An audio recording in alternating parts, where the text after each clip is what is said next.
Welcome to another live episode of Spurs in Focus, right here on YouTube, iTunes, Amazon Podcasts. Of course, you got the Substack, Spurs in Focus Substack, which is completely free. Go sign up right now. Hit subscribe. You are part of the crew. My name is Jeff Garcia, longtime Spurs writer in San Antonio, and thank you for making Spurs in Focus your first and only spot for all things San Antonio Spurs. Ignore the rest. Unsubscribe to the others. You only want to subscribe here to Spurs in Focus, your first and only spot for all things San Antonio Spurs. Gentleman next to me, you know him. He is Mr. Rudy Campos with The Sports Answer. He is on X at The Sports Answer. And our first live off-season chat. We're going to catch you up on the latest Spurs news, hot topics, what's cooking among Spurs fans since officially, we are in the off-season. Here it is. But it's going to get exciting in a few days. You got the draft, Vegas Summer League, obviously player movement. We'll see what the Spurs do, but that's for a later show. Today, we're going to be asking the question, is Wemby the new NBA villain? People in New York think he is. You know, they're celebrating a title yesterday, or actually today, and that's all they kept on talking about was Wemby. We're going to show you some video of why we think that Wemby could be the new villain in the league. Fox's future, that's another hot topic since the season wrapped up. What is his future? Is he a six-man? Is he continue to be a starter? Is he going to ship elsewhere? And then we're going to also talk about, are the Spurs sore losers? That's been a big topic since the NBA Finals ended. Many did not like how the Spurs exited quickly from the Frostbank Center. We're going to talk about that and more. And Rudy, can you believe it? It's officially offseason, man. But the draft's already next week. My Tuesday. goodness. Does the NBA give us – why do I remember a time back in the day where when the season ended, it ended? And there was like nothing until like the draft months later. Really? Because if I'm not mistaken, when the Spurs, when they played the 99 finals, wasn't today like game 2? I mean, so yeah, I mean, I think it's gotten, I don't know. I think they're just putting a whole lot together. Well, the reason why too is because remember, they've got Summer League now. Back then they didn't have Summer League. I think they maybe had one like middle of the summer type thing, but now you've got the California Classic, you've got the one in Utah, and you got the Vegas one. So I mean, they got to cram all that stuff in summer, so that's why it goes pretty quick, man. Yeah, it definitely goes pretty fast. But let's go ahead and get things going here. Let's talk about Wemby the villain. That's been a big topic, probably when the NBA finals began ish until now. Many thinking that, well, you know, look how many flagrant fouls he picked up during the playoffs, the elbow to Naz Reid, the non-flagrant foul called undercutting. Who was that? Jalen Brunson, I think it was. Yeah, where you put his foot out. Yeah, exactly. And then shoving Brunson in the face, just mean mugging him. And now Wemby's getting that label. My goodness, have times changed? And to add more fuel to the fire, Rudy, you know, the Knicks fans should be celebrating the title, the parade and, what is that? The Canyon of Champions out there in New York City. No.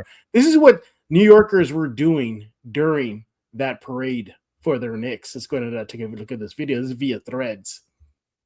Oh my God. It's a Gucci goo. It's a Gucci goo. It's okay. You'll get him next year.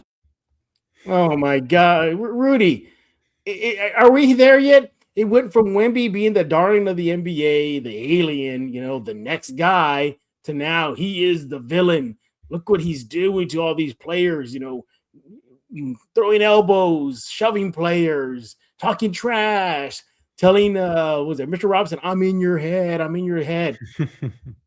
Is this good or bad for Wemby? Man, I'm kind of a loss for words because for me, it's not a really good look for him, in my opinion. You don't have to be, a goody-good superstar or whatever like that. I mean, you don't have to be a Steph Curry, basically, if you don't want to. I understand you want to play with a mentality where you want to be kind of a hard ass and stuff. I totally am fine with that. But, I mean, there's a lot of stuff towards the end of the season, especially in the playoff run, that made a lot of people think second guess about Wemby too and his characteristics as far as personality goes. The flagrant fouls that he was picking up in the playoffs, that's very uncharacteristic. I understand you get the frustration part, but you got to understand that it's a lot different animal when you're in the playoffs, especially in the NBA finals. It's going to be a lot more physical. So a lot of stuff is going to happen. But I don't know, Jeff. I'm gonna say, to be honest, is he a villain? A lot of people are portraying him to be, and a lot of it probably has to be in the media. NBA, Mhm, I mean, they understand the game's a game, and the way they played, the way they played. Maybe Jalen Brunson didn't like what Wemby did, and at the end of the day, mhm. he didn't like it getting pushed near the ground. Maybe he had his foot, under him and stuff like that. But what cures everything is winning, and he's holding the Larry O'Brien trophy right now. Yeah, it's true. So he's not going to lose any sleep over what happened between him and Wemby. I think the media is the one out there making him into this so-called villain in the NBA. I mean, it's just one playoff run. Is he gonna learn from it? Yeah. Is he gonna continue to be that type of player? I don't know. I mean, I would say that maybe I would have a little bit more positive side to it if I didn't get the "I'll see you never" comment at the end of the press Yeah. conference. That kind of was a little bit shaking to me personally because he was regarded as one of the best media guys Mhm. in the NBA. And it just seemed like this playoff run, he just shut out the media. He really wasn't as communicative with them. And when he ended that press conference, well, I'll see y'all never. That was a little concerning to me. Not in the best, not in the sense of he's gonna, leave the Spurs or go back Mhm. to France and never come back, something like that. It's just in the sense of, do we have an awakened beast that we may not Yeah. like in San Antonio next year? So a lot is remains to be seen. Yeah, I think it was just the playoff run, the competitive juices there, Mhm. frustration, from the Wolves to the Blazers to the Knicks to the Thunder, just bodying him left and right, left and right. And I get it. I get it. If series after series, play after play, game after game, you're getting pushed around, shoved around, you're gonna get pissed off. You're gonna get angry, and you're gonna retaliate. He did that Mhm. versus Nas Reed. He got suspended for that. Here's the thing though. I don't see him fully embracing a villain role. I do expect him to be a little bit more physical next season. I think he's going to have to. He got a dose of reality. What it takes to go far in the NBA and then Mhm. to win it is to get physical, is to put on some size. I don't think he can fully embrace it just because money wise, imagine if he gets that mean streak of that Ron Artest label or the Dennis Rodman level, No, or I didn't get that. just something like to that level. I can see maybe products not wanting to sponsor him anymore or backing out, and also too, I also want to just limit it to just a playoff run that he had, because off the court, you see what he does. He visits Mhm. children at San Antonio's Children's Hospital. Brings them signed T-shirts and autographs. He does a lot for the community. So I think this was just a playoff run that we saw him really get angry, really get upset, just lashing out, getting down double figures, losing a game here, losing a game there, and of course, I get it. Imagine Rudy, if a team like the Knicks spot you 20 points, or how about 29 points, and we'll still beat you. They can't tell me that's frustrating. Yeah, So very. I don't think he will carry this over. Look, let me rephrase this. Do I want to get a little more nasty on the court? Yes. Even Greg Popovich, preach getting nasty on that court. So I do appreciate that. And you know what? I'm actually surprised he doesn't pick up a lot more technical fouls throughout the year, considering how he gets defended. Popovich even said one time after Wemby got his first ever tech for mouthing off at refs for the way they were refing him, I think he said after the game, saying he should get more. So there it is. Yeah, I would love to see him get a little bit more vocal, a little bit more aggressive, but let's not skirt the line and start throwing elbows and start becoming a Ron Artest. Remember he did that to, what was it? Was it Ron Artest that clobbered JJ Barea midair? He just hit him in the gut. He just No, sent him that was flying. Andrew Bynum is the one that clobbered JJ Oh, Barea.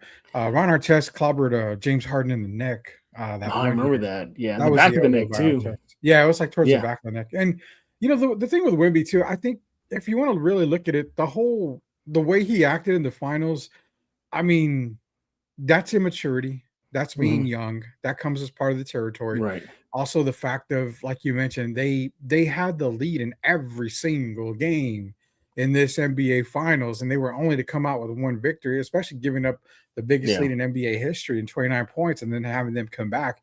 I understand frustration sets in. The last thing you want to do is talk to anybody in the media. And then the last thing you want to do is have these same guys just kind of pound you and, basically bully you left and right on the court. So it gets frustrating. And now it kind of exposes a little bit. The playoffs exposed a lot when it came to Wemby.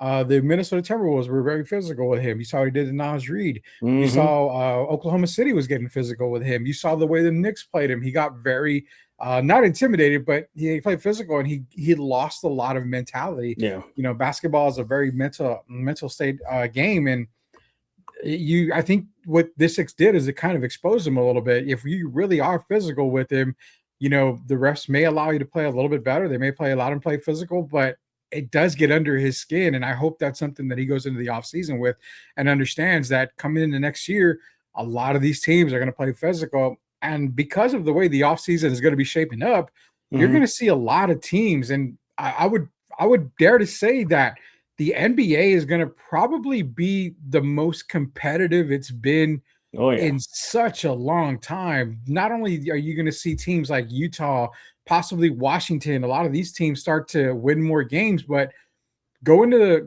the rule book now, the tanking rules. I mean, if you're the absolute worst team in the league, you have the worst chances to get the number one pick. So nobody wants to finish dead last anymore. So best believe that this league is going to get better. They all circled what the New York Knicks did. They all saw what they did. They're going to play physical with him. And we got to hope that he does not, doesn't react to a lot of this physicality. Yeah. You don't want his nickname from Wemby to be changed to Wimpy on the court. You're going to have to, Wemby, push back sometimes. And if that labels you a villain, so be it. As long as, he doesn't start getting the reputation where it hurts him, just flagrant foul wise, where anything he does, that's Titan, that's a flagrant foul. Look at his history. The NBA does have a precedent for that. We saw that with Draymond Green. Every time he skirts the line, he gets a flagrant or a fine. The NBA says, well, it's based on his history why we're doing this. You don't want to develop that where it become a detriment to the team. He already has it, though. He's got that. What's sad to say is he's got that label, the Nas Reed elbow. And then you saw what he did in the New York Knicks series. Yeah. I mean, he's got that label. As much as Spurs fans may not want to see it and local media may not want to say it, he's labeled that. They are already looking at him. So next year is going to be a do or tell year for him. I mean, we're hoping that it doesn't get any worse, but he's got that label already on him when they're coming to the NBA. Well, speaking of labels, there's this guy named De'Aaron Fox. He's getting a very bad label right now, and it just won't stop. Every day, look at any outlet, and they are just bagging on him left and right, Rudy. I mean, it is ugly. It is from NBA players, former players like, Vince Carter, Tracy McGrady, just the list goes on and on. They are bashing Fox for what they consider trash. Even Patrick Beverly.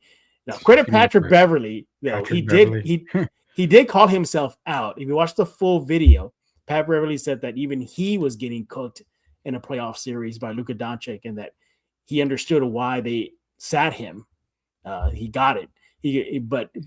So he did self-reflect. But the point is, you're having players, commentators, Hall of Fame players like Tracy McGrady, he's in the Hall of Fame, calling out Fox as trash. So you fast forward, right? Spurs fans are still, most of them, not all of them, but a good chunk of them are saying, get this guy out of here, trade him. He choked in the worst possible time, the worst possible stage. Look what he did. The turnovers, the boneheaded play, not killing the clock when the game was in hand. Shooting poorly in Game 5. Didn't show up at all. Mr. Clutch, his clutch numbers were just pathetic. So now begs the question, his future in San Antonio. And Rudy, we should just break the news to Spurs fans. Barring any major deal, this guy's here for the full season, isn't he? Yeah, they're not going to trade him at all. I mean, not right now, unless you're getting you're probably talking a Giannis. You're probably talking maybe, somebody like that. I mean, let's even think about it. I mean, there's backdoor rumors right now about the possibility of number 2 possibly coming back to San Antonio that a lot of Spurs fans may not like. But I mean, if money is going to be an issue, they're obviously going to look for De'Aaron Fox to maybe be that trade piece. But a lot of teams if you're going to send a superstar in, you're probably going to want a player like Stephon Castle. You're going to probably want even a Devin Vassell who upped his value this entire season and in the finals. So those teams are going to look towards them as well. But I hate to say that, the thing that I got against Patrick Beverley and McGrady and Vince Carter, I mean, I'm a huge Vince Carter fan. I mean, I was a major fan of his, for Toronto, North Carolina. Loved Vince Carter, but a lot of the players that talk, you got to kind of come back at them. And when did they ever play in an NBA Finals? I mean, they never did in their career. So, I mean, it's easy to talk about a player who struggled at NBA Finals, being that it's his first NBA Finals. The guy never got past the first round of the playoffs in his career until this year with the Spurs. A lot of the players that did talk about him like that, I mean, they never made an NBA Finals in their career. So, I mean, it's easy to talk until you get on the center court. I mean, the center stage. Who knows if they would have had the same type of career that they did if they went in and dominated NBA Finals, or they went in and struggled at NBA Finals. We would never know that. So, I get he's getting dogged a lot, man. And I know a lot of Spurs fans don't want him here. He's like 98% sure that he's going to be here next year. I mean, the contract is just too big to just say, well, we're going to get rid of you for nothing. There's no way any NBA team will do it. I think what it falls down to is, how does Mitch and the coaching staff approach De'Aaron Fox in the next season? Personally, I do not think they bench him. But there's another topic we're going to talk about later, but I also feel that they're going to do a backcourt of Harper, Castle, and Fox to start the year. The one player I do look at, he is under contract, but I look at Julian Champagny. I think they re-sign him, but I have a feeling that if there's going to be a trade piece involved, he might be part of a deal somewhere. If he gets that extension, obviously it raises his salary, so that trade piece could be valuable there for him. I just feel like, De'Aaron Fox is going to be here. He's going to be a part of the starting lineup. You're not, you didn't trade for him to bring him to be a six man or anything like that. You traded him to be in the starting five, regardless if it's Harper and Fox in the backcourt with Stephon Castle. He's going to be here. And again, the criticism that he gets, hey man, I totally get it. I totally understand. You had a very bad finals and you didn't have a great playoff run. I mean, we'll be honest, you didn't have a great playoff run. But again, it's his first true playoff run. Go back to the finals. Wemby didn't have a great finals either. Stephon Castle didn't have a great finals either. Keldon Johnson didn't have a great playoff at all. So, I mean, for have one person, just because you're paying him an upwards of $50 million after this year to get all the blame, it's ludicrous, man. Yeah. I think we got a super chat, Rudy. Coming up here, Austin, man. Hey, Austin, what's going on, buddy? Hey, I heard some treats are heading your way. Yeah, I talked to him today. I'm waiting for some T-shirts, hopefully this weekend. But yeah, T-shirts, tactical backpack. Plus, we got some other stuff going his way. He says, on this Wemby as the villain character arc, I understand why he got upset with teams and players over them pushing him around because they thought it was sweet. And Wemby had enough. I don't blame him at all. I agree. I don't think we blame him for fighting back, but now he's got a target on his back, not only by the players, not by the coaches on the other side, but also by the league. Every time, he does something, he's going to be under a microscope. He's going to be under that Draymond microscope, and I don't think that's something he wants to play with, man. No, and run the risk of picking up flagrants. And let's just say that he picks up so many down, and it catches up to him down the end of the season where playoff positioning is at. Or, I don't know, do flagrant fouls carry over to the postseason? Or they reset? No. Oh, God, that's a good one. I think they reset. I'm not too sure. I think they might reset. Yeah. Well, did it ever come out? Did they call a flagrant when he put his foot under Brunson? They never did. They didn't have to because Sirius was no, it's not that they didn't have to. If he got a flagrant there, he would have been suspended game 1 of next year. Oh, okay. Well, so it would carry over. They did Okay. not. Okay. I'm just making sure. But here's the thing, though, Austin, and you're right. I think what you saw, just mounting frustration for an entire playoff run from the Wolves to the Blazers. The list goes on. Think about it. He had big boys coming at him. He had Naz Reid. He had Hartenstein, Mitchell Robinson, Cat, Hart. The list goes on and on. Holmgren. What's that big boy in Portland? The young big guy. It's Robert Williams and Donovan Clingan. There you go. Yeah, those two big guys coming at him, and they're just clobbering him. So I think it was just mounting frustration. I think that's, talk about some offseason things that he has to focus on, and we'll definitely talk about that during this offseason. But I think maybe poise is one for him. He has to understand that they're coming for him. The target on his back is getting bigger and bigger and bigger, Austin. What's everybody saying? Oh, the Spurs will be back. What's Vegas saying? They're the likely champions next year. So you can't tell me other NBA teams are seeing that and be, oh, okay, we're going to go at the head of the snake. Vegas is saying that? Yep. Wow. They're picking him. They're picking the Spurs over the Knicks, over the Thunder. Wow. At last check, the Spurs had the best odds. And then the Thunder were a close second, though. It was not a big separation, though. Okay. I'm kind of shocked on that a little bit. I think the Spurs team right now is definitely top 2 in the West, but for them to win the NBA Finals, I don't know. They're a piece off. They're a piece off, and it's gonna have to come in the. They're a Trey Murphy. They're even like an Aaron Gordon, like that kind of big. They need just something like that. Well, Trey Murphy, but you got to remember what you get. You're gonna have to give up. So, Murphy, there's reports of that Champagnie could be getting a nice extension, and it could break the bank. Just him alone. That's what I'm saying. So you can't have. So in other words, Keldon has to be gone. Yeah. Because you can't pay Julian, Keldon, Devin, and Darren without already going to be without paying Victor, Stefan, and obviously Dylan Harper later. So one of these guys is going to have to be traded. But do you really think a Trey Murphy makes? If the current roster is as it is, you add a Trey Murphy, they're contenders. They probably are back in the finals. But if you get a Trey Murphy, but you're giving up a Devin Vassell and somebody else, does he make up that much that we got from Devin throughout the season and the NBA Finals, plus maybe a Julian? Or, I understand Keldon struggled in the playoffs, but, Keldon had a 6 Man of the Year season. So I think the moves are probably going to be – they're going to be great, and they got to be good, but they got to be timely. And I got a couple of moves we can talk about at the end of the show. We got another super chat. Appreciate you, Austin. Thanks for always supporting us. Thank you, Austin. Yeah, that's good. But if you rewind the show a little bit further back, you'll see where we talked about the Wemby likely just getting frustrated. Is what we saw. What do we got here? So we got at John Birch 8744. He says, "I love What's up, Birch? I love Harper, but are we sure he can be a true point guard? He doesn't pass the ball enough. Jump shot is suspect.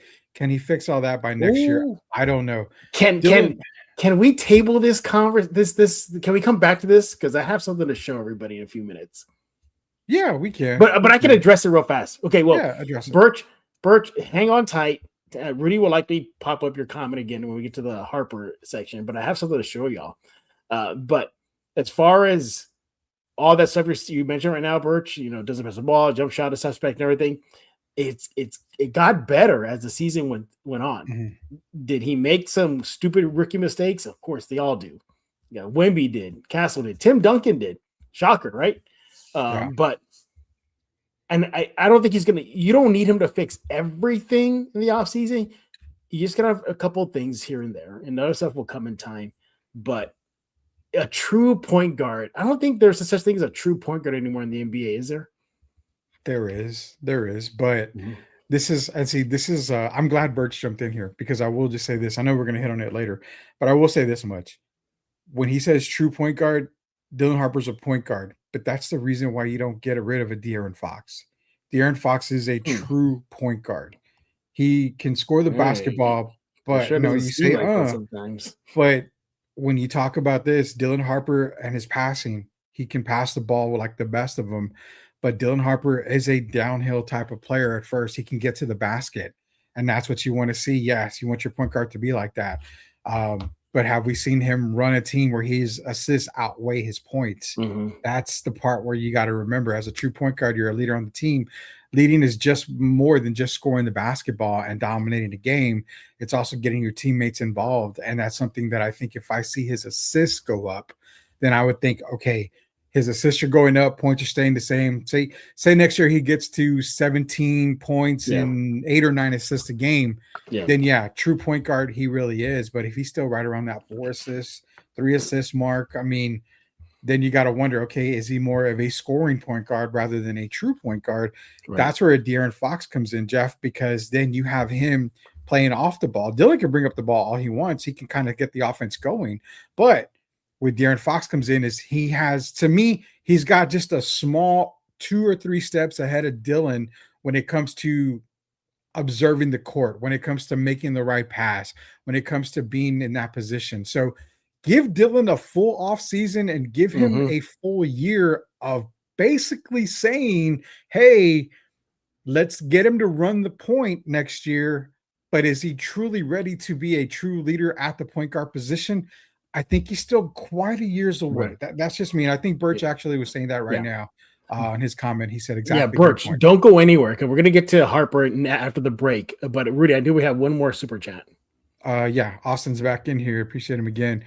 For the Fox discussion, if this is a pie, everybody gets a piece of the blame. Pie, Fox, Castle, Bitch, and Johnson, even Wemby, everybody gets a piece of the blame. Pie, not one person is to blame. It's a team sport. And that's exactly what I said. I mean, everybody craps on Fox because he's getting paid $51 million. And I mean, you're going to look at the money. Yeah, crap on him all you want. But Stephon didn't have a great NBA Finals. Wemby didn't have a great NBA Finals. I mean, the Kelly Johnson was, like I said, non-existent in the entire playoff. I mean, really the only guys that were consistent was Dillon, Harper, and Devin Vassell, and then Julian Champagny when he got going. Those 3 guys were consistent in every single series, just about. Right. I mean, that's what we got to remember. So I like that from Austin. What do you got from Austin there? Well, first of all, I'm glad you brought up Fox again, Austin, because there was a report via ESPN's Windhorse that, quote, I know there's a lot of interest in whether Spurs might do something with De'Aaron Fox, but they are committed to him right now as their franchise point guard. And I think they'll remain that way. So according to this report, the Spurs see Fox as the franchise point guard. That's a big label there. Yeah. Huge label. Yeah. And but as far as the blame, again, and I know Rudy gets on me for the money thing. I'm not going to bring up the money. I'm going to bring up the label. He got labeled as the co-star. He got labeled as the guy that's supposed to step up if Wemby's off or Wemby's not on the floor. We did not see that whatsoever. He came in with a label and the hardware of being one of the best clutch players in the NBA. He was not clutch in the Spurs playoff run, or especially the NBA Finals. You're looking at this. In the finals as a whole, Austin, Fox was a minus 0.6, 2.8 turnovers, 34% shooting field goal, 25% three-point shooting in the 5 games versus the Knicks. Yeah. So, you come in with all those labels and all those expectations, you're going to get crapped on, and that's what you're seeing right now. But let me throw this curveball at you here. So Fox has been the second guy, right? I mean, that's what he brought in to be as Wemby's second-hand man. But hasn't everybody kind of already graduated to the fact that Stephon Castle is that second man? Well, I'm glad you brought that up. I don't think he's ready for that. We saw him kind of fizzle out in the playoffs. He's not ready for it. Yeah. But Stephon Castle had took it upon himself to be the man when Wemby's not in there. It's not De'Aaron Fox's fault. De'Aaron Fox was trying to shoot. He was trying to get his baskets and all. But Stephon Castle was there to take over the team and not to maybe Fox's fault, Wemby's fault, anybody's fault.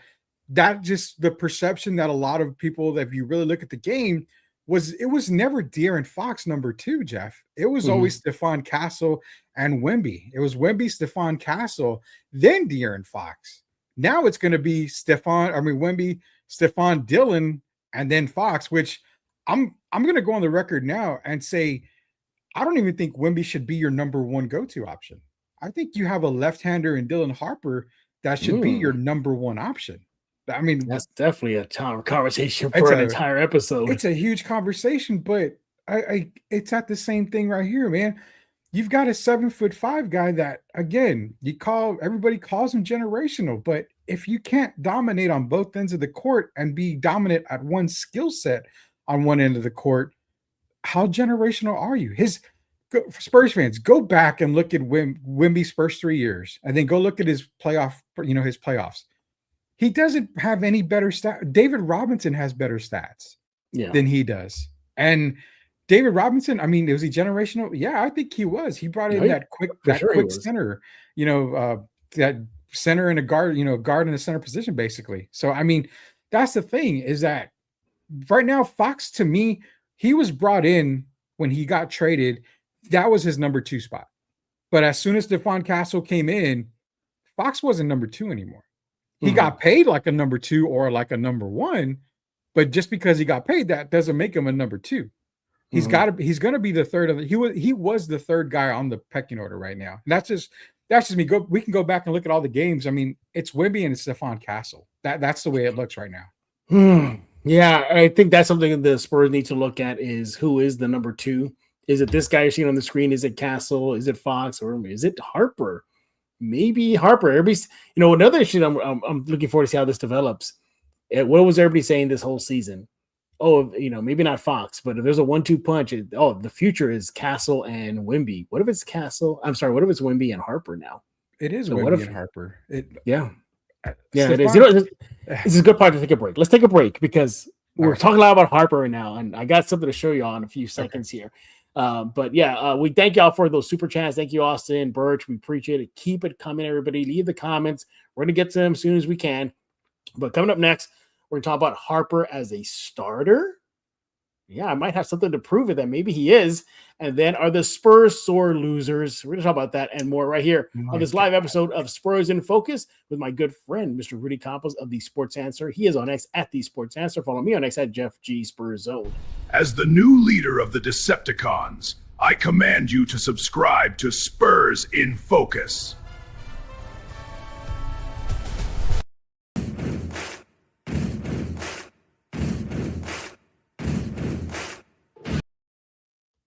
Do you think a big like Mumra is what the Spurs need? And a backup big in the mold of Mumra to back up Wemby? I would trade Wemby and Castle for Mumra. I throw in Castle. I know. I throw in Fox. And you know what? Have Champagne if I can get Mumra. So understand it. You would do Wemby, Castle, Fox, and Champagne for Mumra. Hey. Mumra is literally generational. He's literally generational. Stop. We are back, everybody. This live episode of Spurs in Focus right here on YouTube, Amazon Podcasts, iTunes, Spotify. Go subscribe right now. The Substack is completely free. Spurs in Focus on Substack. Google that, hit subscribe, and guess what? You're a part of the crew. And thank you for making Spurs in Focus your first and only spot for all things San Antonio Spurs. How about the Spurs? Now the offseason has begun. This is our first offseason chat. By the way, if you didn't see Wednesday's episode of Spurs in Focus, go check it out. I had a chance to talk to an NBA shot doctor, and he talked about and discussed how Wemby has the potential to be the greatest perimeter shooting big of all time. Go check it out. It's a great informative show. We were talking about a lot of Harper right before the break, and we're just getting on the Harper thing, and Rudy, you were on there and everything about him possibly being the number 2 as soon as next season. So, Birch, if you're still here, I hope you are. I got something to show y'all. Let me pull it up here. Thank you, Birch. So, we talked about Fox, how he did not level up when it mattered. The NBA Finals. Yeah. We talked about how Harper was perhaps one of the more consistent players in the NBA Finals. And we saw him. He pretty much saved the Spurs from getting embarrassed, at least in game 5. He was keeping them in the game, et cetera, et cetera. But check this out. So this is why I think he could possibly be the next 1-2 punch.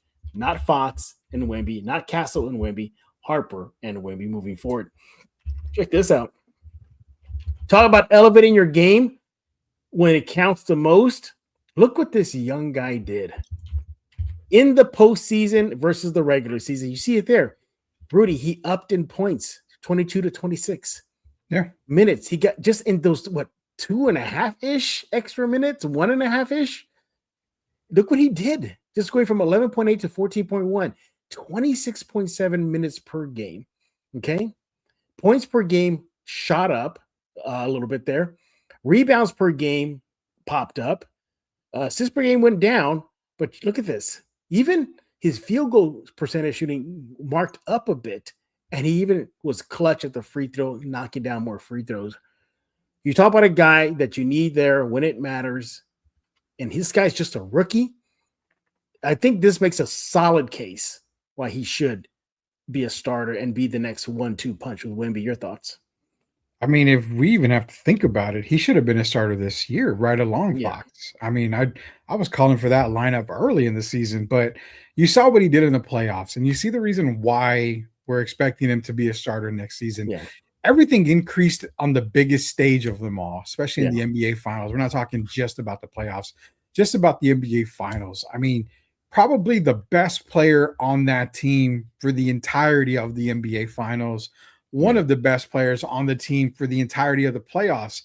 I think maybe he had one playoff game that was bad, and Yep. that was actually the one that he got injured that they didn't bring him back in for. So, I mean, the guy just dominated. And, you know, as John Birch a little while ago said, he's not afraid of the moment.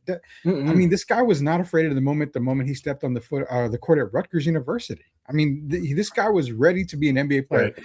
Had NBA players been allowed to come out in high school, Dylan Harper would have come out in high school. That's how good of a player that he is.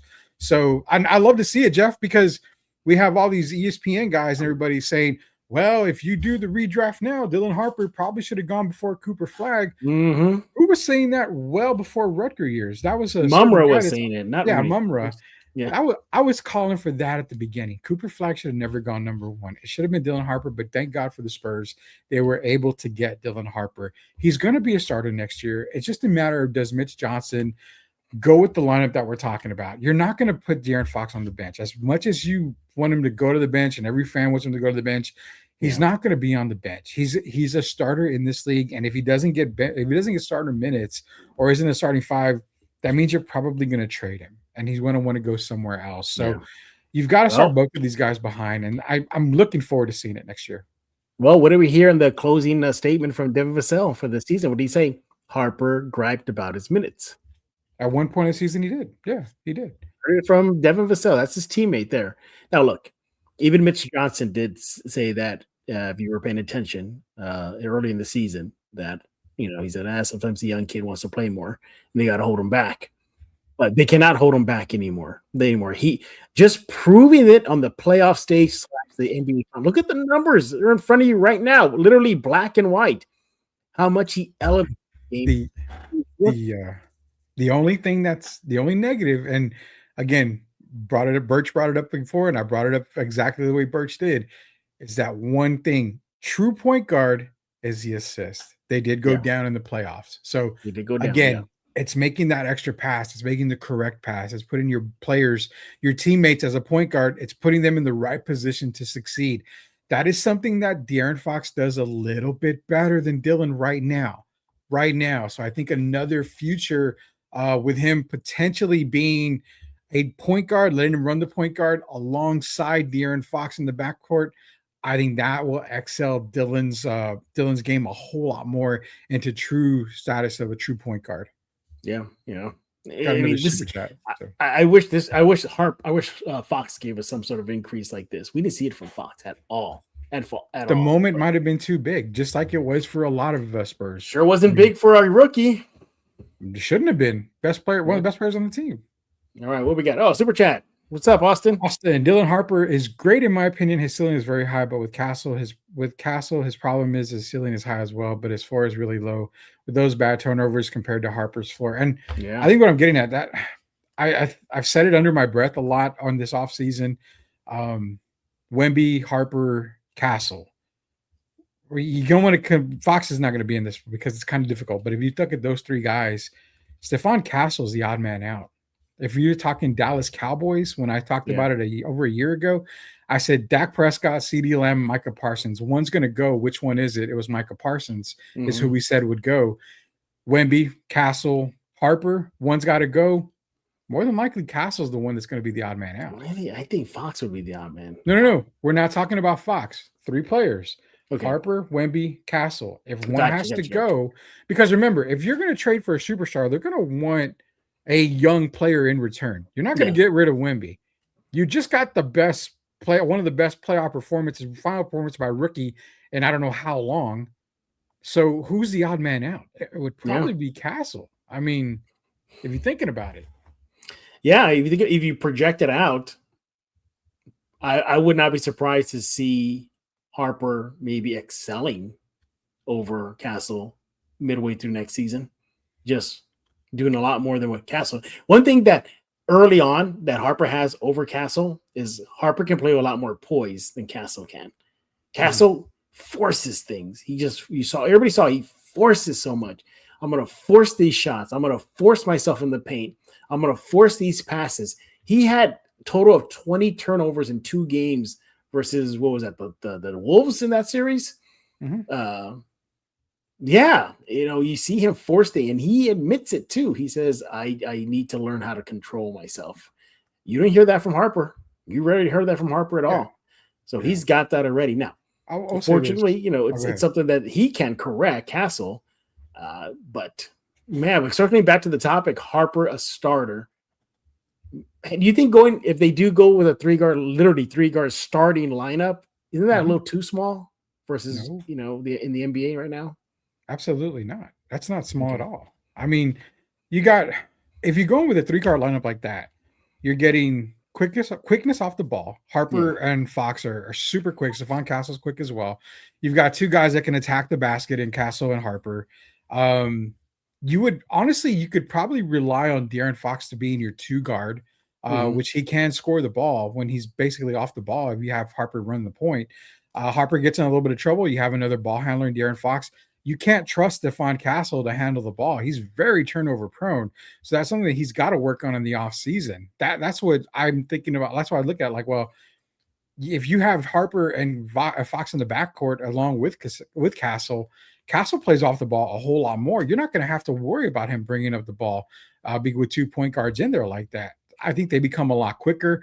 Wemby gets the rebound. He's off the fast break. You've got 3 very quick guards. You can either have Devin or Julian start right next to them. There's your sharpshooter from the outside. I kind of like that, and I kind of get a little giddy on that lineup right there. And real quick, Silverwolf Ventures leaving a lot of comments, but he did say the 3 are untouchable. Stop the click talk, please.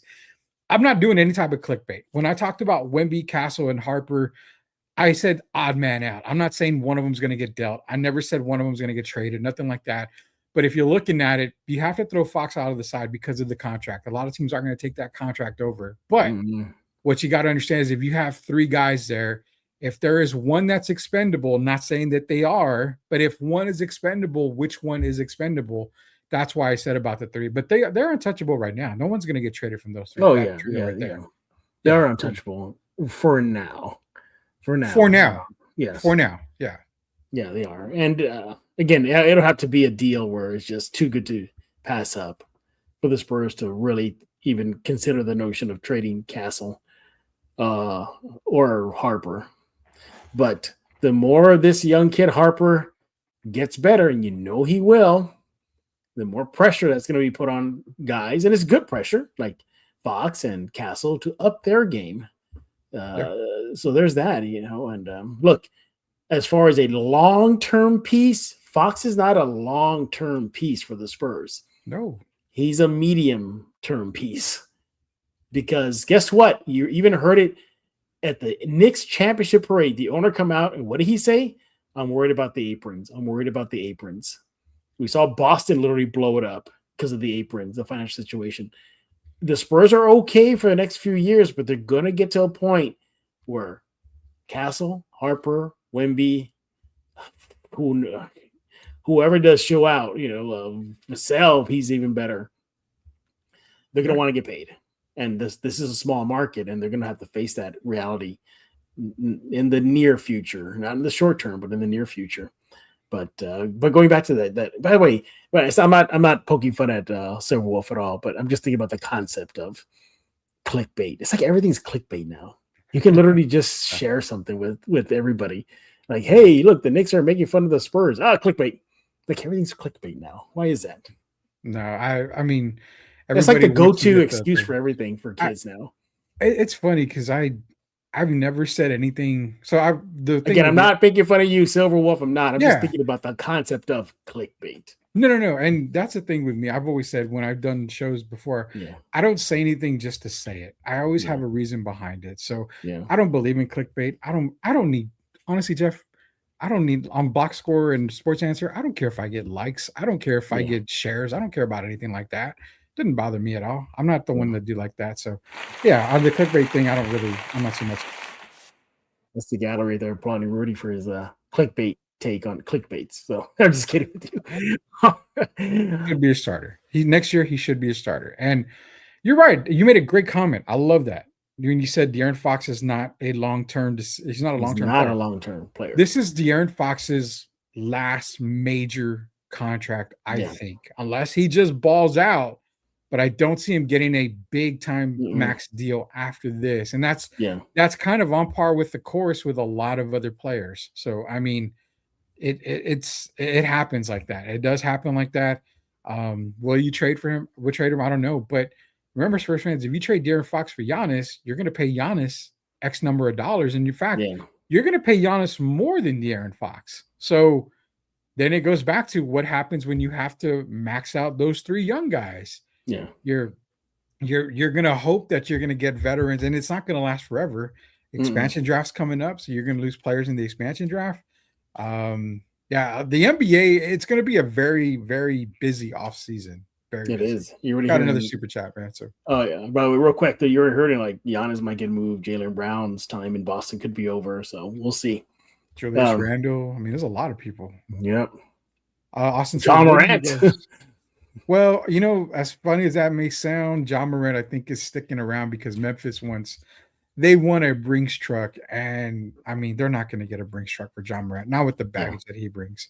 Yeah. Austin says, "What do you guys think about this as a starting five? Fox, Castle, Harper, Wemby, and Vassell have Castle and Fox share point guard duties." That's the exact same one that I said a little while ago. I would go with that lineup. That's a very quick lineup that gives you. I mean, you probably are scoring 30, 35 points that first quarter, right? And it gives you both offense and defense. Yes. Yeah, exactly. Devin Vassell, Wemby, Castle, your best defenders. Harper's not a bad defender. Fox is a really good defender one-on-one. I mean, he does get a bunch of steals from time to time. So yeah, that's a very good lineup right there. Yeah, I'll tell you. I'm not gonna be surprised if that's the opening night starting lineup for next season. I'm not gonna be surprised at all. Nobody should be surprised because Fox is gonna start. Wemby's gonna start. Cassie's gonna start. And so I guess the odd man out is what, Champagny, right? Champagny's the odd man out. Yeah, I think so. I think Julian, if he's still around, Rudy. Well, I mean, he's a restricted free agent, isn't he? Or he still has a team option. I'll look that up real fast. But I want to say it's a team option. So if it's a team option, they can keep him around at the salary, but then you risk him becoming a free agent next year as an unrestricted free agent. So if it is a team op, but I like that. No, I'm sorry. He becomes a unrestricted free agent in 2027. So he's in his last contract year. Okay. So there's no option. It's just wait, hold on. I'm sorry. No, it's the Spurs. The Spurs they hold the team the option. upcoming. Yeah, the team option. Okay. Yeah. So they don't have to pay him this offseason. They can, but then they risk of him becoming an unrestricted free agent next year. So I think they want to kind of re-up him. Definitely there. But circling back to the topic here, Harper as a starter, Rudy and I are saying, yeah, you're likely going to be a starter. He's earned it. I showed you the numbers, how he elevated his game at the highest NBA stage. He clearly was arguably perhaps the best Spurs player in the NBA final, even over Wemby. And he earned it. Now, we'll see what the Spurs do. Do you think it's just too much too soon for him? I don't think so. If he's giving you that production in that limited time, imagine what he can do as a starter with the minutes exploding. It's great. It's a great thing to think about over the offseason. All right. Let's go to our final topic here. Sore losers. This is also another topic that's been popping up since the NBA Finals is over. Rudy's already flipping tables. Terrible.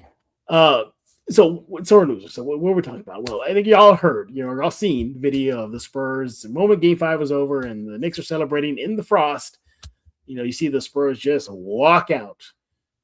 Most of them, not all of them, but most of them exited into the tunnel. They did not shake hands with the Knicks. A few Spurs did, and it was like the veterans. It was your Olenics. It was your Biombos. Was Mitch Johnson was doing it. So again, not putting this on all the Spurs, but the younger guys, they just left. So you're even hearing stuff like from other people saying, "Hey, has Wemby even said kudos Knicks on the win?" I don't think he did. But it's kind of like down the middle because you're hearing like former players, current players saying, I get it. You don't want to congratulate the team that just beat you. What's wrong with you? And then you're hearing, ironically, a guy like Draymond Green saying, no, Wemby should have congratulated his opponent, the Knicks.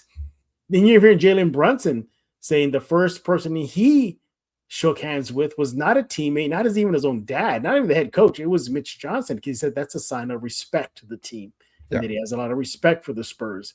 So the bulk of the argument or the pointing fingers at is at Wemby and the rest of the young guys. So again, to be clear, all right, there were a few Spurs that did congratulate the Knicks after the game was over at the press conference. Devin Vassell and Julian Champagnie did congratulate the Knicks, as was Mitch Johnson did. But obviously all eyes are pointing at Wemby, going back to the villain topic again. Rudy, where do you stand on this? Do you think most of the Spurs were being sore losers and not handshaking with the Knicks and not congratulating them? If it's me, I don't care. I mean, to me, it's okay if you don't shake another team's hand. You just lost. You lost relatively bad in the NBA Finals. Last thing you want to do is go say, "Oh, congratulations." You just want to get the hell out of there. I have no problem with them walking off the court. I mean, they weren't the Detroit Pistons who walked out with minutes on the clock against the Chicago Bulls. I mean, we've seen a lot of teams lose in NBA Finals, and they don't always shake the other team's hand. We see them lose in the playoffs. They don't always shake the other team's hand. They just kind of walk about and go about their business. It's not a big deal. But the problem is I have a lot of hatred when I hear media people always say, well, it was in the rules. It's in the rule. There's no damn rule in the NBA rule for that. There's no rule in the NBA that says you have to shake your opponent's hands after a game. I don't understand that at all. And even at that, even in CYO, YMCA basketball, when you're growing up, it's not necessarily a rule. It's just a practice. I mean, you are there to, like professional courtesy. It's just a courtesy to do is all it is. But even like I said, growing up playing basketball as a kid, the coaches would have us line up. We'd say, good game, good game. Did we mean it? No, we were forced to do it. That's just something that we did as kids, that they brought you up and that's what we want to do. And okay, so be it. But when you're a professional basketball player, who really cares, man? I don't care that they don't shake another team's hand. It doesn't bother me. If you find it as disrespectful, too bad. Who cares? I mean, again, the Knicks, if it was the Knicks worried about it, we would hear about it. But I don't think I've heard any of the Knicks players give a damn whether they shook hands with the Spurs or not. Why? I mean, if it doesn't, Jalen Brunson didn't even comment on it when he was asked about it. He just says like next. Yeah, exactly. If it doesn't bother them, why the hell does it bother anybody else? I mean, come on, people. There's plenty of other things in the world to get pissed off and worried about than people shaking each other's hands at the end of the game. Yeah. Again, you got to look at the overall picture here. This was most of these young guys' first trip to the NBA Finals, and they just lost. And let's put it this way, they choked the finals away. They choked it away. Hell yeah, they did.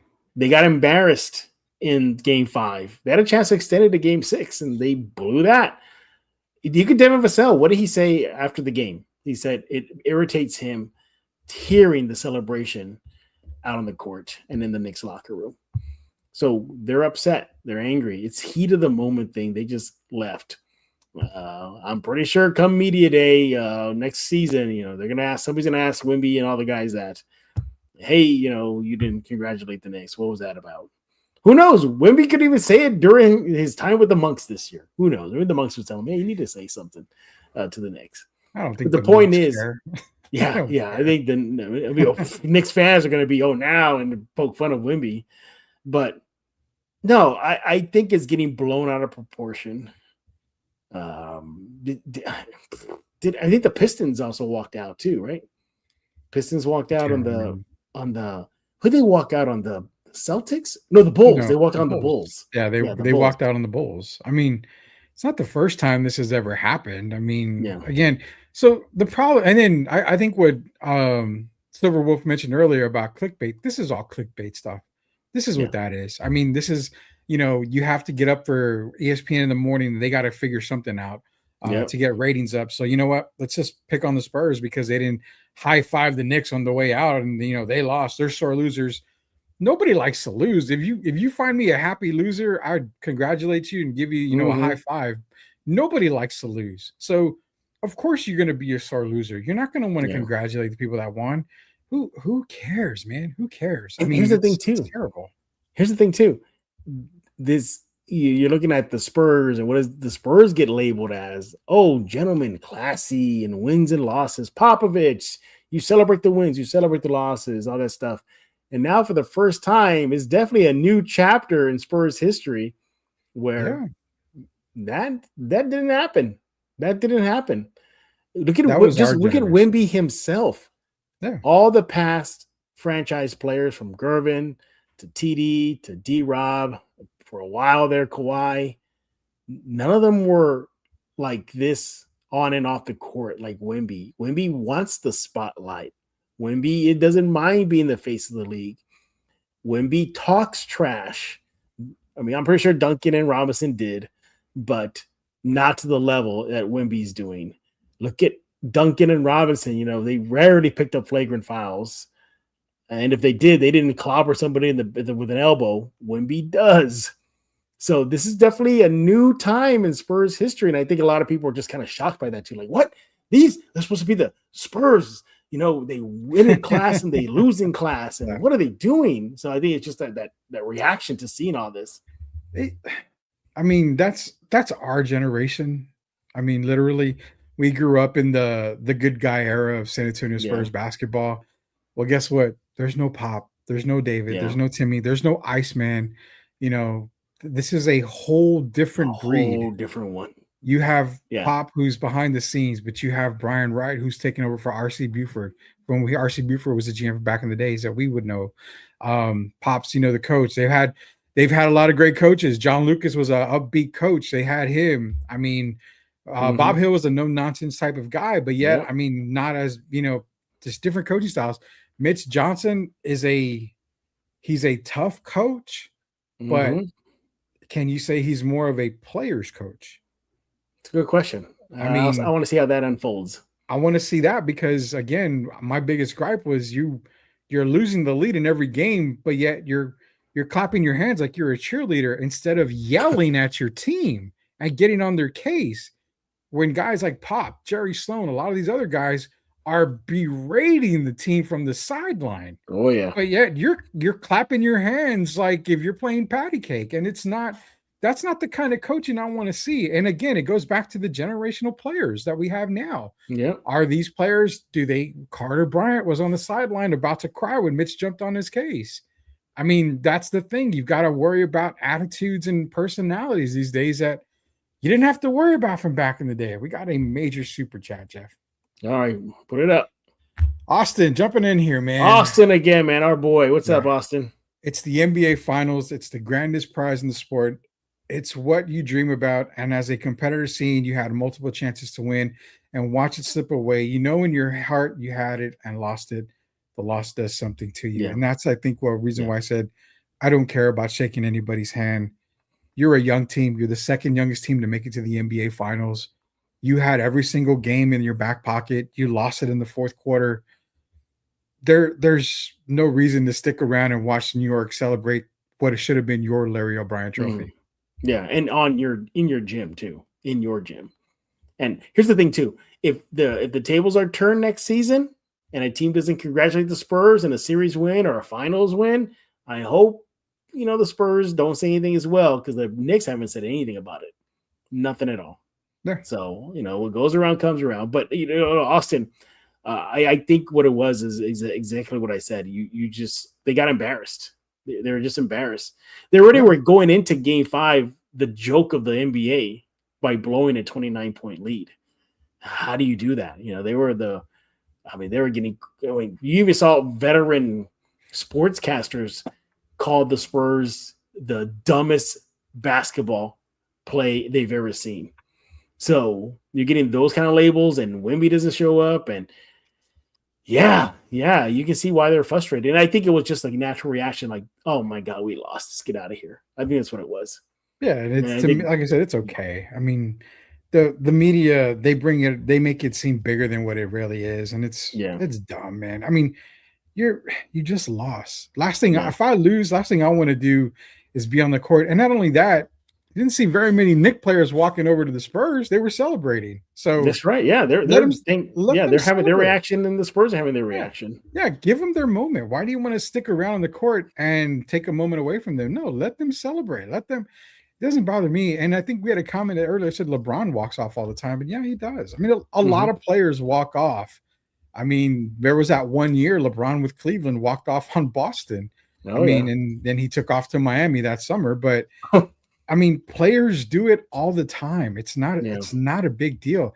These guys are not playing for taps and all this other stuff. It's not high school ball. It's actual NBA ball, and who cares what they say? I like what Austin said at the end. The loss does something to you. Yeah, I hope it fires them up for next year. I hope it does. It's going to be rough. This ain't the 2014 Spurs where they went on their revenge mission. No. This is different. Don't be expecting that. This is a team. So this is this a team that got too much too soon? I've been saying that after the season's over. I think they got too much too soon. I will legitimately say probably so, because I had them at 45 wins and they surpassed it. But the problem is let me throw you a curveball. I know we got to go here in a little bit, but this is a good show for you to do with somebody else if you want. Go ahead. Can this team win 60 again next year? Yes. I don't think they get 60. I think they get 60. I'm not saying 62. I think they can scrape 60. I think the league's going to be so balanced next year that it's going to be tough to get to that 60 win mark. And the other part too is you have to base everything off of health. And that the key for Wemby is to stay relatively healthy this year. They didn't have any major issues. Relatively healthy, but remember, you had Wemby at 28 minutes a game. You saw how he looked gassed in the better part of the playoffs, playing 40 plus minutes in some games, 35 plus minutes. Those extra 7 to 10 minutes he was playing a game in the playoffs, that's probably why he didn't have a really good stretch run in some of these series, man. Because those minutes were catching up to him. So yeah, you saw him just like peter out at the end. But look, ultimately, Rudy and I were saying the Spurs were not sore losers. If anything, they were just in their feelings. They just lost. That's it. They just lost. I'm like, man, let's get the H out of here, man. They probably were thinking that. But of course, you look at the seasoned veterans. If you want to see they were the representative of the Spurs to congratulate the team on behalf of the Spurs, well, then Bismack and Olynyk, and I think Cornette was one of them too. They did that. And as Fox well. did it in the back. Fox did it in the tunnel. I mean, he came out. Tunnel, So I mean, again, who knows? Did they not congratulate them? We don't know. Exactly. I mean, and like I said, in the post conferences, Vassell and Champagny did salute the Knicks for their accomplishments. So there's that. Hey, Rudy, we got a lot of comments. I'm going to let you take over now. Fire away, buddy. Yeah, so we got a bunch in here, and I know we're kind of up against the clock. The great points is from Birch was saying earlier. Keep in mind, Wemby learns from game to game. He learned a lot this postseason. That's what we kind of hope for him to grow, slowly reveal himself as a heel. So we got some people saying I don't know we're there yet. Actually is a heel. Knicks did a win. Spurs lost to themselves. Yeah, yes, I mean, they did. Technically, they did. Yes, Spurs lost the series. There's no doubt about that. Rookie is 10 times better than De'Aaron Fox. What's that word he used there, Rudy? I don't want to. Are we allowed to cuss? I mean, dog shit. Yeah, you're allowed. Rudy's allowed 2. You can burn 1 right now. Okay, I get 1. Man, I was going to use it later. I agree 100% about Wemby. Yes, Wemby and Harper. Yeah. The reason you start Harper is he's +9 with Wemby, while Fox is a -1, and I think that's where it balances out. If you start Fox, Wemby, and Harper together, I think that plus or minus is actually plus double digits. I'm not gonna lie. I think that's what big it is. I'm gonna look up the 3-man lineup or those Okay. guys. Well, Harper's not afraid of the big moment. Tim is doing what up, guys. Fox is no longer clutch due to not playing his game. Wemby needs a shooter with moves to the basket. Fox can't shoot well at all. And that's the thing. I think Wemby, he's got a lot of learning to do still. And again, give Fox another year. Give him this year. And if this year it's just the same thing, then obviously, you're going to probably end up moving on from him. Look forward to watching Castle and Harper in every single playoff. Castle is a two-way guard. Harper is a point guard. No problem there at all. Would you trade Fox for Jaylen Brown in order to get a championship? Yes. I would. You think Jaylen Brown moves the needle that much? Yes, I think it does. He does. Okay, I'll give you that. Harper, real quick. I got the lineup here. Sure. So again, this is, keep in mind, everybody, this is based on a very small sample size. Remember last year, the Spurs rarely used the Castle, Fox, Harper, Wemby lineup out there. Okay, they only did that for 6 minutes last year. All right, that was a plus 5.9. Now, okay, fine. The Castle, Fox, Wemby lineup, so no Harper, they played in 616 minutes together. They were a plus 12.3. Okay. So what about the Fox, Harper, Wemby? So now Castle's off. They played in 188 minutes, and that was a plus 19.4. See what I said? That's a big jump there. No Castle, though. No, Castle's not a part of that.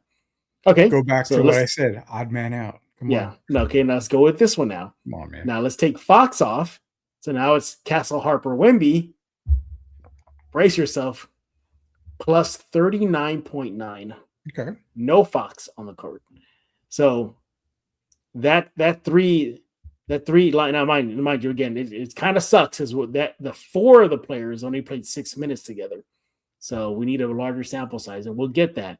But if any indication right now is that technically Castle off the floor with those 3 guys, Fox, Wemby, and Harper, plus 19. Castle, Harper, Wemby, plus the 39.9. Yeah. So there it is. Got another super chat from Austin. It says, I hope the Spurs remember this feeling walking off the court and makes them better. They will. And they are just competitors. I would have been the same way. I don't think the thing is, I don't think we see a lot of moves by San Antonio unless it's a major move this offseason. I do firmly expect them to sign somebody. You could possibly go and get a Robert Williams from Portland. I think he's a free agent. I mean, there's going to be some good free agents out there that you can definitely look at. You got to shore up the backcourt. I mean, you got to shore up the front court. You need another big man because you saw how Cornette petered out in the playoffs, man. Big time. He was a no-show. Yeah. So I mean, plus can you really rely on Keldon as being your other power forward? I don't think you rely on Carter Bryant either as your small big. And again, no. So I think a guy like maybe a Robert Williams in the offseason, someone you can look at. I know I mentioned Walker Kessler. He just denied his extension from Utah. So keep an eye on that because if Utah ends up getting DeBonza, they probably are going to move on from Markkanen. If they get Cameron Boozer, may more than likely will move on from Walker Kessler. So Spurs fans, keep an eye on Utah because, again, the Spurs, they have the assets and the draft picks to make it done for Utah. So it's a big offseason for San Antonio. And I think with them, like Austin said, it will make them better. They're going to learn from it. Can they get back to the finals? That's a coin toss. That's a coin toss, man. That's tough, man, because the target on their back is bigger than ever going next season. Yeah. But thank you, Austin. We appreciate it, buddy. It says need a forward and backup center. We just talked about that. Yes, they do. Future, you run the ball through Harper, play Wemby more on defense in the last 2 quarters. Yeah, and that's the thing. I think Harper, and I said it earlier, I would almost make Harper your first option. Sure. I mean, I'm down with that. Wemby as a option 2 or 1B. I like that a little bit better. If Wemby wants to be a leader, he has to suck it up and give credit where credit is due. Players walked out and I turned off the TV. I'm a sore loser. I'm not sure. A lot of people probably did that too. Some people show their sons to wear a dress and some show pants. Yeah, okay, I can get that. Wemby is slowly revealing himself as the heel from earlier. I agree. No handshake is needed. Agree with you there. I don't blame him for not. LMAO. Yeah. Okay, done. I get that. If you think the Magic would shake hands to Larry Bird, congrats. I would think, yeah. I mean, and it's been happening since the '80s, man. Yeah, Yeah. Knicks fans just trying to create drama. Not so much Knicks fans. It's fans in the media doing that. There was Friends that saying though. F Pop, F Wemby. I didn't hear him say F Pop. I did hear him say F Wemby. Yeah, I don't think he went full Fred. Yeah, I don't think he VanVleet said F at Pop. I all. think he only So, said F Wemby. LeBron walks off all the time. Yeah. The other that the nobody really talks about is the fact that they lost all 3 of their home final games and had half of their house filled with Knick fans. You don't think that feel the Knick fan part? I can't even comment on that anymore. I mean, I don't know how they were able to get so many tickets, but I do have a solution real quick to that. You have Michael Dell, who's a billionaire, obviously. You have HEB in San Antonio. You have a lot of big companies.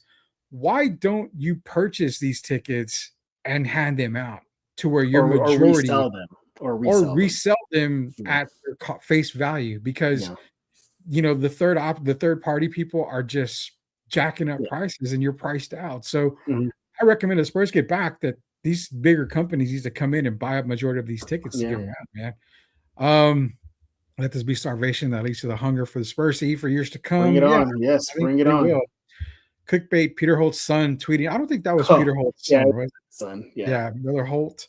Wasn't his son. Did the Spurs let the wrong coach go? Well, we'll see what Mitch is made of next year. That's for sure.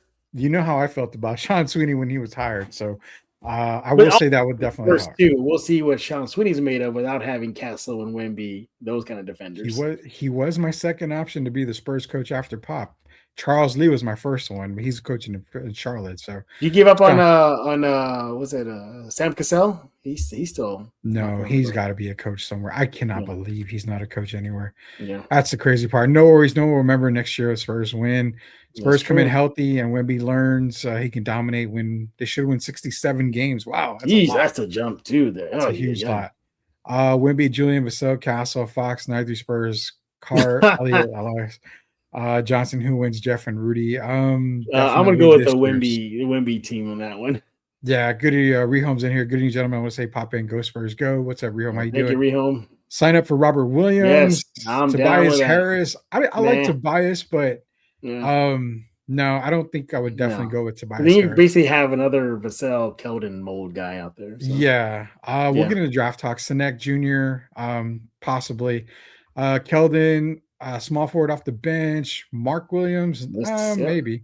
Crazy how Wemby is living rent free in the heads of New York. Yes, he is. Yes, he is. Then we got a couple more. Nick Richards, maybe. Rudy, you said last year you would trade Brown from Boston. I would trade Brown for Boston. I mean, I do like Brown. Organization learn how to handle playoff ticket sales, definitely. And then Mitch needs to add an ex veteran head coach to his staff. Before we go, I know I wanted to ask you this because, again, you could talk about this on another show. The rumors are behind a lot of this, Jeff, and I'm going to put this on a scale of 10 being a guarantee. I'm going to put it on a scale of actually 6.5 to 7.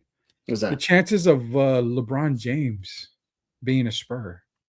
Man. I would not. I hate to say it, but there is a lot of smoke in that fire. There's a lot of smoke right now. So keep an eye on it. If I hear of anything, obviously I've got a couple of good sources in the background that do talk a lot. So, but if LeBron James comes up, he would have to take a back seat though. Well, this is where it comes in. He comes in as that veteran you need, a la 29 points up. He's been in a lot of situations. I think you trust a player like him more than you do the young guys that you do. Or a guy by the name of Chris Paul. Imagine if he was still there. Chris Paul would have made a huge difference. Chris Paul would have said, "We ain't doing this. Yeah, we ain't doing this." He literally would have. He would have grabbed the ball, traveled, and put everybody in place and go, "Okay, let's play ball now." Yeah, I personally don't want LeBron James. I don't. But again, it'll just be a circus. I'm just saying, keep an eye on that because the possibility is there. There's a lot of stuff going on in Lakerland that a lot of people aren't seeing either. So watch out. Oh, wait, do you like my street merch? My Spurs street merch? I like it. Got it in the West Side, Rudy.